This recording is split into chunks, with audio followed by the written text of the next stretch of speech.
Let's be real, printers are among the most hated peripherals we ever plug into our Macs. If I was to head out with a clipboard and do a pop quiz on the street, asking people to give me the first words that came into their heads when I say computer printer, I'm guessing that complicated, unreliable, expensive, jammed, and piece of shit would be among the top responses. Most people view printers as a necessary evil, a cantankerous and troublesome device that they have to keep around so they can take paperwork to get the car's registration renewed or to print out a permission sheet for the kids' school trip. And every time they do need to print something urgently, inevitably the cyan cartridge is showing empty, despite the fact it still appears to be half full, or the paper jams and you have to spend 15 minutes with tweezers pulling shredded paper from between diabolically inaccessible rollers. But there is another kind of printer, one that's less about paperwork and more about joy and memories and reclaiming the space on your fridge door.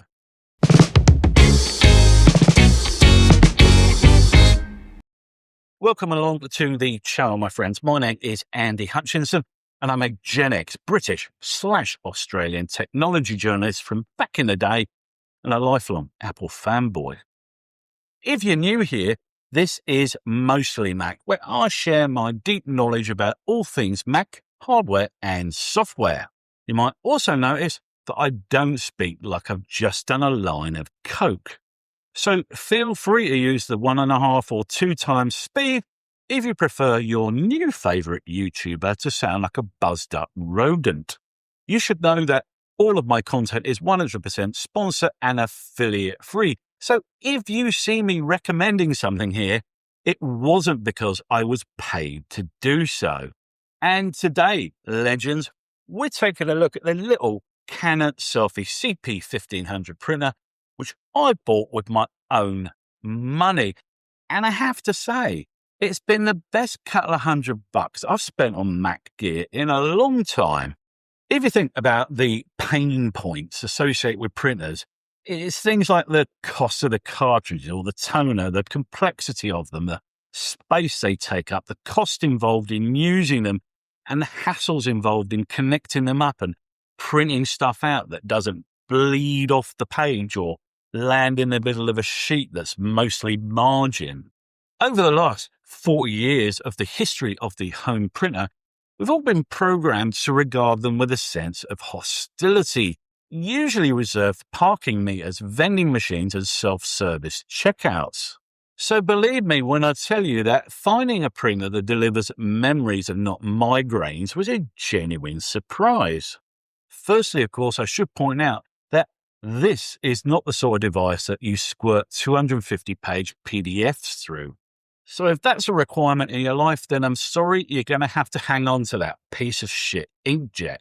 Instead, this is a printer designed for photography and not for tax returns. It means that you can bust your photos out of iPhone or Apple Photos jail and bring them into the real world where they have always belonged. As you can see, the Selphy is a device so small that when it's not in use, you can stick it in a drawer rather than having to find a permanent home for it.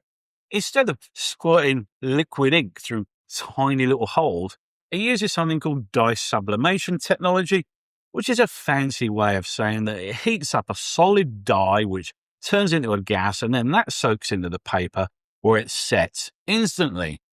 It also has a clever protective print process, which means that when a photograph emerges from it, you can handle it immediately instead of having to wave it around in the air like you've just done your nails. It's mainly used for printing out 6x4 photo prints, but it actually takes a surprising range of media, including passport photo strips, cards, bookmarks, stickers, and labels.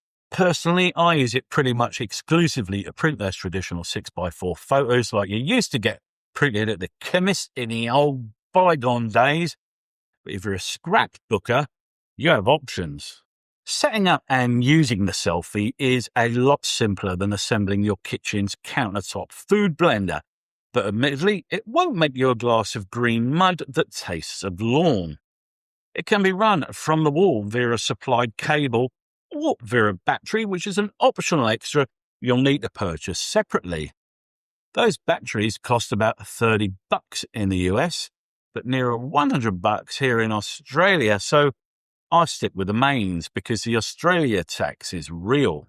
The ink cartridge slides into a slot in the side of the printer, which has been designed in such a way that even my old mum, God rest her soul, wouldn't have been able to jam it in the wrong way.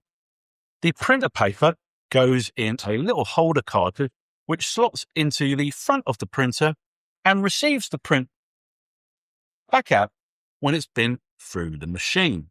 There are 3 ways to get a photo, bookmark, or sticker out of this thing. You can print via Wi-Fi directly from your iPhone or Mac. You can plug it directly into your Mac using the USB-C slot on the side, or you can put an SD card directly into the front of the machine and bypass phones and computers completely. I found that plugging in via USB-C was the simplest option because it requires absolutely no setup whatsoever, nothing to install, it just becomes available to you.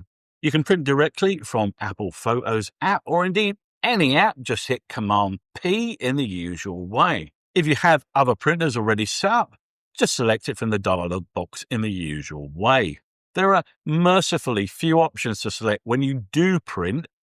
If you are printing a photograph, I would strongly suggest increasing the brightness setting very slightly because I found that prints do tend to come out a bit darker than expected. You can also connect directly to the printer via Wi-Fi by pairing it in the usual way.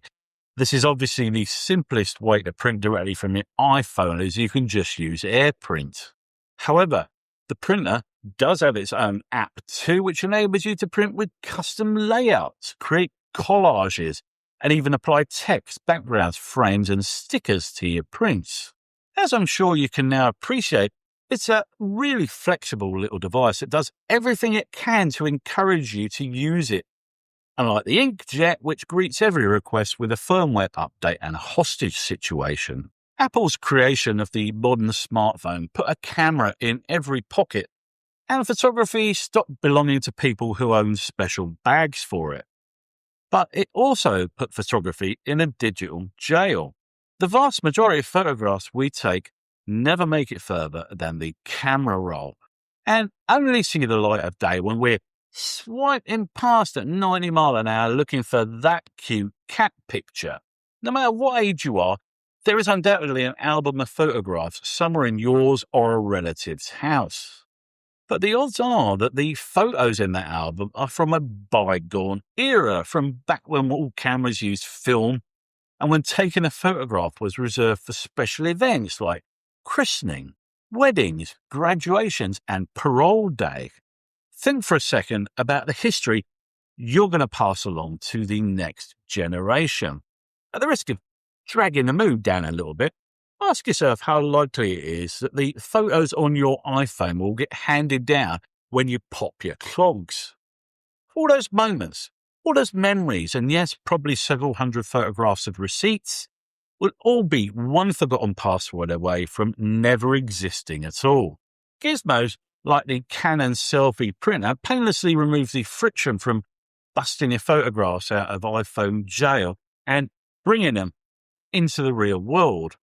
At about 50 cents a photo, it's a cheap and low-effort way of giving your photographs a life outside the cloud.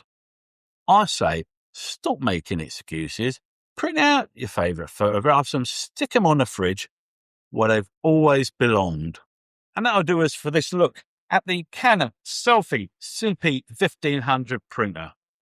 When was the last time you handled an actual photograph? No, passport and driving license renewals do not count. Are you tempted to bust a few of your favourite shots out of iPhone jail? Let me know in the comments section below. If you enjoyed this video, please do give it a like, and if you got value from it, consider subscribing to the channel for more down-to-earth and shill-free Mac content from me. Till the next time, Apple fan, ta-ta.